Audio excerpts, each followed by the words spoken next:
Assalamualaikum warahmatullahi wabarakatuh.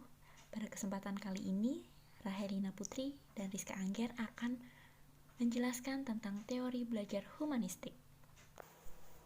Konsep belajar. Menurut teori humanistik, proses belajar harus dimulai dan ditujukan untuk kepentingan memanusiakan manusia itu sendiri.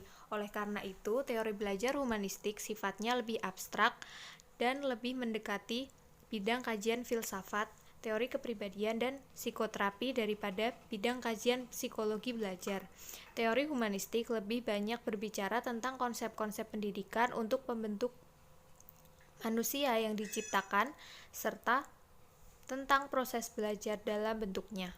5 tokoh psikologi humanistik. Yang pertama ada Carl Rogers, lalu yang kedua ada Benjamin Bloom dan David Caldwell menghasilkan taksonomi Bloom, lalu yang ketiga ada Kolb, belajar 4 tahap, lalu yang keempat ada Honey dan Mumford menghasilkan macam-macam siswa, lalu yang kelima ada Habermas menghasilkan 3 macam tipe belajar. Prinsip belajar humanistik. 1. Hasrat untuk belajar. 2. Belajar bermakna.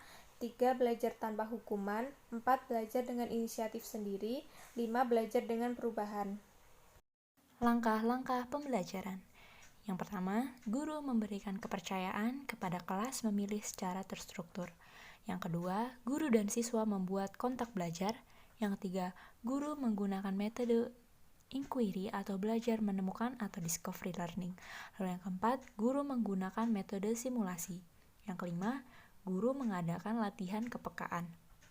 Yang keenam, guru bertindak sebagai fasilitator dalam belajar. Yang ketujuh, guru menggunakan pengajaran berprogram agar tercipta peluang bagi siswa dalam kreativitas. Pandangan Bloom dan Caldwell. Benjamin Bloom dan David Caldwell lebih menekankan perhatiannya pada apa yang harus dikuasai oleh individu atau sebagai tujuan belajar setelah melalui peristiwa belajar. Tujuan belajar yang dikemukakannya dirangkum ke dalam 3 kawasan yang dikenal dengan sebutan taksonomi Bloom, yaitu kawasan kognitif, kawasan afektif, dan kawasan psikomotorik. Pandangan Kolb terdapat 4 tahap belajar, yaitu 1. Pengalaman konkret, yang kedua pengamatan aktif dan reflektif, yang ketiga konseptualisasi, yang keempat eksperimentasi aktif. Lalu siklus belajar ini terjadi secara berkesinambungan dan berlangsung di luar kesadaran si pembelajar. Pandangan Honey dan Mumford. Yang pertama ada aktivis, suka melibatkan diri dalam pengalaman-pengalaman baru. Yang kedua reflektor, cenderung sangat berhati-hati dalam mengambil langkah. Yang ketiga teoritis, kritis, senang menganalisis, tidak menyukai penilaian yang sifatnya subjektif.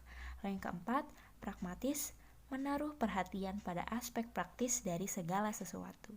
Lalu ada pandangan Habermas. Yang pertama belajar teknis, menekankan interaksi manusia dengan lingkungan. Yang kedua belajar praktis, interaksi manusia dengan manusia lain. Yang ketiga belajar emansipatoris, menekankan pemahaman terhadap transformasi dalam suatu lingkungan. Sekian dari kelompok kami. Terima kasih.